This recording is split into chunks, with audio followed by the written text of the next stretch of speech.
Hello, welcome, सत श्री अकाल, आदाब, नमस्कार। आप सबका स्वागत है खेल खेल में के इस नए एपिसोड में। मैं हूं आपका होस्ट और दोस्त सिद्धार्थ महान। सबसे पहले आप सभी को नव वर्ष 2025 की हार्दिक शुभकामनाएं। दुआ करता हूं कि ये साल आपके लिए खुशियों, सफलताओं और सेहत से भरपूर हो।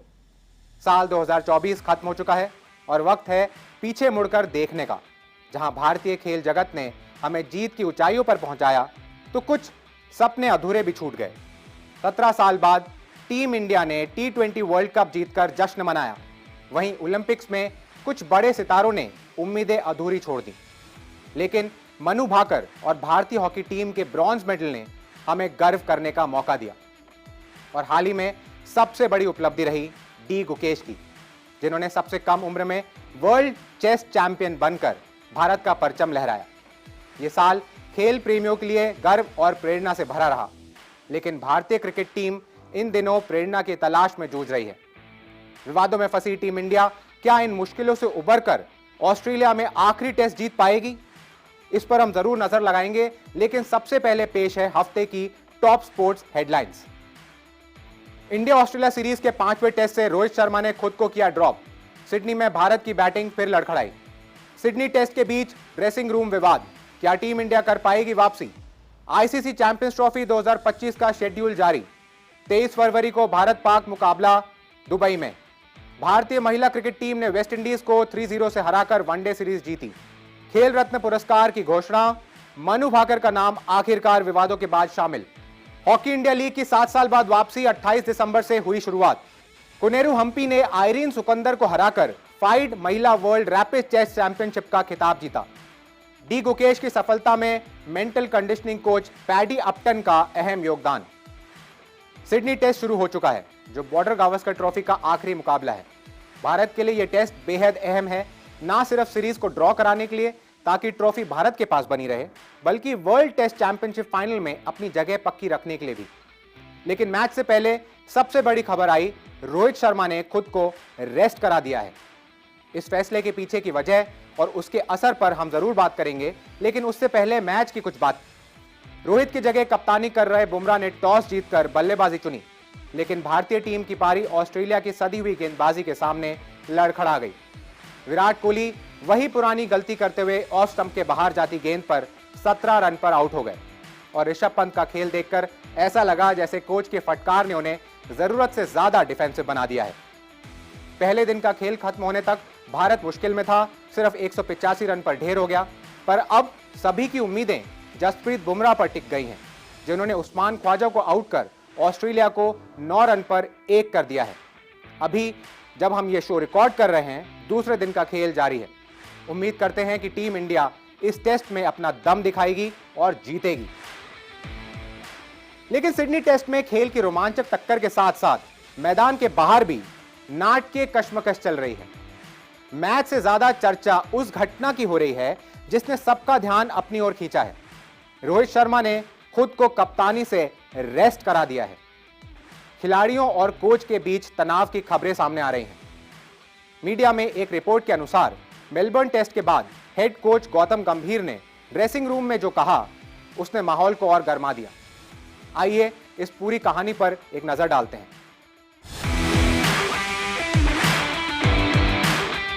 पर्थ में फेरी टेल शुरुआत के बाद ऑस्ट्रेलिया दौरा भारत के लिए धीरे धीरे एक बुरे सपने में तब्दील हो गया है।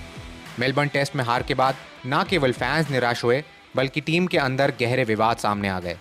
मीडिया रिपोर्ट्स के मुताबिक मेलबर्न टेस्ट के बाद हेड कोच गौतम गंभीर ने ड्रेसिंग रूम के खिलाड़ियों को जमकर फटकार लगाई। उन्होंने आरोप लगाया कि खिलाड़ी टीम की ज़रूरतों से ज़्यादा अपनी निजी उपलब्धियों पर ध्यान दे रहे हैं। पहले ही टीम में रोहित और कोहली की फॉर्म चिंता का विषय बना हुआ था। ये वही खिलाड़ी हैं जिन्होंने सालों तक भारतीय टीम को जीत दिलाई, लेकिन अब उनके बल्ले से रन की कमी टीम की हार में योगदान दे रही हैं। इन रिपोर्ट्स के बाद सोशल मीडिया पर हलचल मच गई। गंभीर के रवैये और खिलाड़ियों की नीयत पर सवाल उठने लगे हैं। खुद गंभीर ने मैच से एक दिन पहले प्रेस कॉन्फ्रेंस में कहा कि ड्रेसिंग रूम की बातें वहीं तक रहनी चाहिए। फॉर्चुनेटली या अनफॉर्चुनेटली ये स्पोर्ट सिर्फ रिजल्ट के लिए ही जाना जाता है, बट कॉन्वर्सेशन जो होती है वो दो इंडिविजुअल्स के बीच में और वो ड्रेसिंग रूम के बीच में वो वहीं तक रहनी चाहिए। लेकिन जब से ड्रेसिंग रूम की दरारें सार्वजनिक हुई हैं, टीम का मनोबल गिरता दिख रहा है। इन विवादों के चलते सोशल मीडिया पर फैंस के बीच जंग छिड़ गई है। रोहित, विराट और गंभीर के समर्थक आपस में भिड़ रहे हैं। अब सबसे बड़ा सवाल यह है कि क्या ये विवादित टीम इंडिया सिडनी टेस्ट में मजबूती से वापसी कर पाएगी? इन घटनाओं ने न केवल फैंस को बल्कि खेल पत्रकारों को भी सोचने पर मजबूर कर दिया है। ड्रेसिंग रूम की बातें लीक होने से टीम इंडिया पर इसका क्या असर पड़ सकता है, हमने इस मुद्दे पर बात की वरिष्ठ खेल पत्रकार रामेश्वर सिंह जी से और साथ ही उनसे यह भी जाना कि एक पत्रकार के रूप में आपकी क्या जिम्मेदारियां होती हैं। क्या खिलाड़ियों के साथ क्लोजनेस बनाकर ड्रेसिंग रूम की बातें बाहर लाना सही है? ड्रेसिंग रूम से कोई भी बात का बाहर आना ब्रीच ऑफ ट्रस्ट है। इससे खिलाड़ियों में इनसिक्योरिटी पैदा होती है और एक टॉक्सिक एटमॉस्फेयर क्रिएट होता है जो कि टीम गेम में घातक है। चाहे कितना भी बड़ा टेम्पटेशन हो, खिलाड़ियों से एक दूरी बनाकर रखना, नहीं तो अपने प्रोफेशन के साथ कभी न्याय नहीं कर पाओगे। बीसीसीआई को इस पर जल्दी से जल्दी कोई कार्रवाई करनी चाहिए, नहीं तो ये भारतीय क्रिकेट के लिए बहुत घातक होगा। विवाद चाहे जैसा भी हो, ये साफ है कि भारतीय क्रिकेट की हर घटना फैंस के दिलों और मीडिया की सुर्खियां बन ही जाती हैं। आशा है कि ये सीरीज आने वाले समय में खेल भावना और रोमांच के लिए याद की जाए, ना कि विवादों के लिए। आप इस मुद्दे के बारे में क्या सोचते हैं, हमें सोशल मीडिया पर जरूर बताएं। क्रिकेट के दीवानों के लिए बड़ी खबर, आईसीसी ने आखिरकार चैंपियंस ट्रॉफी 2025 का स्केड्यूल जारी कर दिया है। इस प्रतिष्ठित टूर्नामेंट की शुरुआत 19 फरवरी को कराची में पाकिस्तान और न्यूजीलैंड के बीच मैच से होगी। भारत का पहला मुकाबला 20 फरवरी को दुबई में बांग्लादेश के खिलाफ होगा। ग्रुप ए में भारत, पाकिस्तान, न्यूजीलैंड और बांग्लादेश शामिल हैं, जबकि ग्रुप बी में दक्षिण अफ्रीका, ऑस्ट्रेलिया, अफगानिस्तान और इंग्लैंड की टीमें होंगी। भारत और पाकिस्तान का हाई वोल्टेज मुकाबला 23 फरवरी को दुबई में खेला जाएगा। फाइनल मैच 9 मार्च को लाहौर में होगा, लेकिन अगर भारत फाइनल में पहुंचता है तो यह मैच दुबई में भी खेला जाएगा। भारतीय महिला क्रिकेट टीम ने साल 2024 शानदार ढंग से अंत किया। वेस्टइंडीज के खिलाफ वनडे सीरीज 3-0 से क्लीन स्वीप की।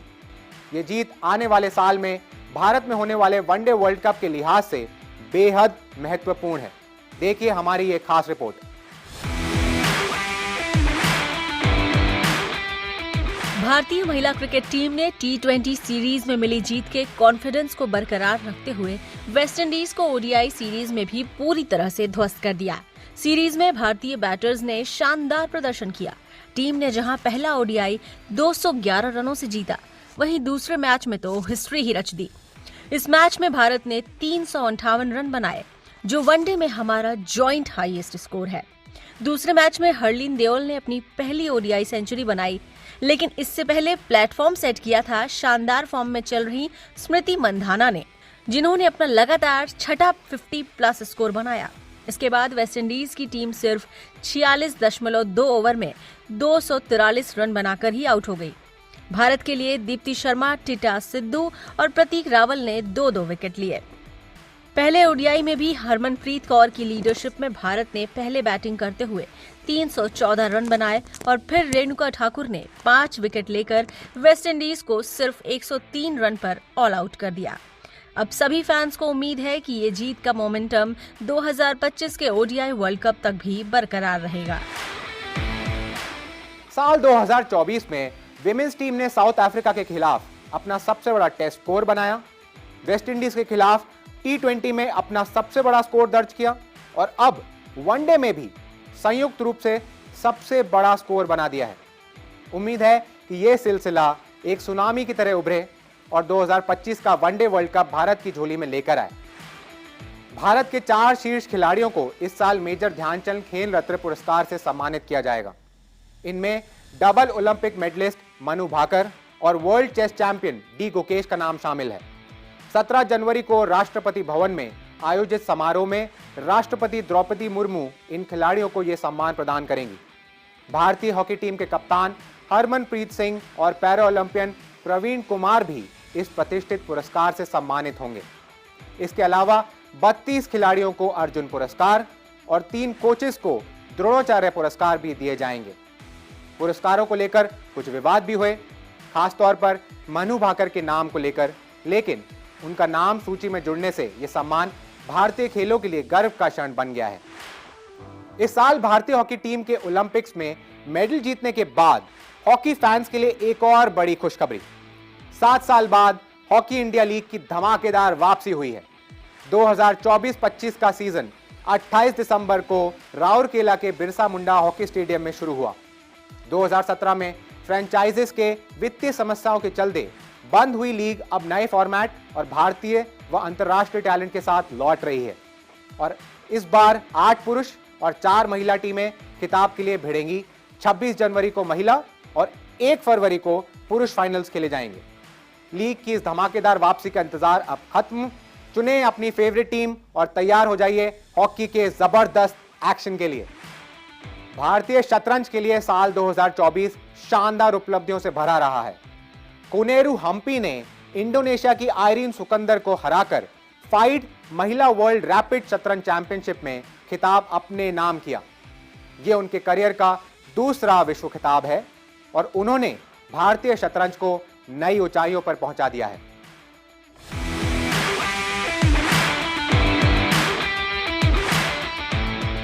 न्यूयॉर्क में पिछले रविवार को खेले गए फाइड महिला वर्ल्ड रैपिड शतरंज चैंपियनशिप के फाइनल में कोनेरू हम्पी ने इरेने सुकंदर को मात देकर खिताब पर कब्जा जमाया। ये हम्पी का दूसरा विश्व खिताब है। पहली बार उन्होंने 2019 में जॉर्जिया में खिताब जीता था। हम्पी अब चीन की जू वेनजून के बाद दूसरी खिलाड़ी बन गई हैं जिन्होंने ये खिताब एक से अधिक बार जीता है। उन्होंने मीडिया से कहा कि ये उनके लिए बहुत ही खुशी का पल है और ये भारतीय शतरंज का स्वर्णिम युग है। हम्पी की ये जीत भारतीय शतरंज के लिए एक शानदार साल की अंतिम कड़ी बनी। हाल ही में डी गुकेश ने सिंगापुर में चीन के डिंग लिरेन को हराकर क्लासिकल फॉर्मेट वर्ल्ड चैंपियनशिप में जीत हासिल की थी। इसके अलावा सितंबर में बुदापेस्ट में हुए शतरंज ओलंपियाड में भी भारत ने ओपन और महिला दोनों वर्गों में अपना पहला स्वर्ण पदक जीता। हम्पी ने टूर्नामेंट की शुरुआत भले ही राउंड में हार के साथ की थी, लेकिन उन्होंने अपनी मेहनत और अनुभव के दम पर अंतिम राउंड में शानदार जीत दर्ज की। 8.5 अंकों के साथ वह टॉप पर रहीं और उनकी इस जीत ने भारत को गर्व का एक और मौका दिया। D Gukesh youngest world chess champion बने, पर उनकी ऐतिहासिक जीत के पीछे एक और नाम है। उनके मेंटल कंडीशनिंग कोच पैडी अपटन, जो 2011 के world cup winning Indian cricket team का हिस्सा थे और हाल ही में पेरिस ओलंपिक्स में हॉकी टीम को ब्रॉन्ज मेडल जिताने में भी उनका बड़ा योगदान रहा है। ये बात समझना बेहद जरूरी है कि आज के स्ट्रेसफुल स्पोर्ट्स एनवायरनमेंट में मेंटल कंडीशनिंग कोच का कितना अधिक महत्व है। देखिए ये अगली रिपोर्ट।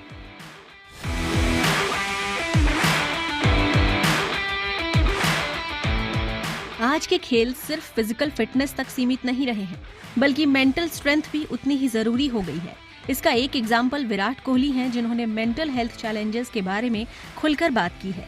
लेकिन मेंटल हेल्थ के महत्व पर सबसे ज्यादा रोशनी डाली है हाल ही के कुछ ट्रेजिक हादसों ने, जैसे इंग्लैंड के ग्राहम थोर्प और भारत के डेविड जॉनसन जैसे क्रिकेटर्स के suicide cases. Mental conditioning coaches का रोल यहाँ और भी ज्यादा महत्वपूर्ण हो जाता है। गुकेश ने भी अपनी सक्सेस का बड़ा क्रेडिट पैडी अपटन को दिया। उन्होंने कहा कि पैडी उनकी टीम का एक अहम हिस्सा है और उन्होंने सिखाया कि डिफिकल्ट मोमेंट्स को कैसे पार किया जाए और साथ ही गेम के दौरान अपने फोकस को कैसे बनाए रखा जाए।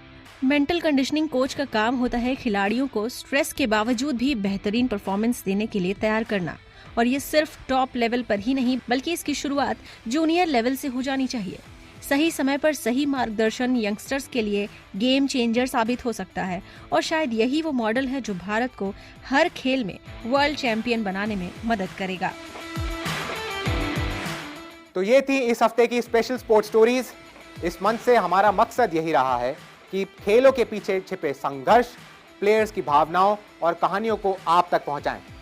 खेल सिर्फ जीत और हार का नाम नहीं है, बल्कि ये देश को जोड़ने और एक पहचान दिलाने का जरिया है। इसी सोच के साथ मैं आपसे विदा लेता हूं। हम फिर मिलेंगे अगले हफ्ते फिर कुछ खास स्टोरीज के साथ। और हाँ, हमारे special segment sports time machine के लिए हमसे सोशल मीडिया पर हर शाम जुड़ें, जहां आपको मिलेंगी स्पोर्ट्स के फैक्ट्स और इंटरेस्टिंग कहानियां सिर्फ 1 मिनट के अंदर। आप सभी को happy new year 2025 once again. देखते रहिए खेल खेल में विद सिद्धार्थ महान।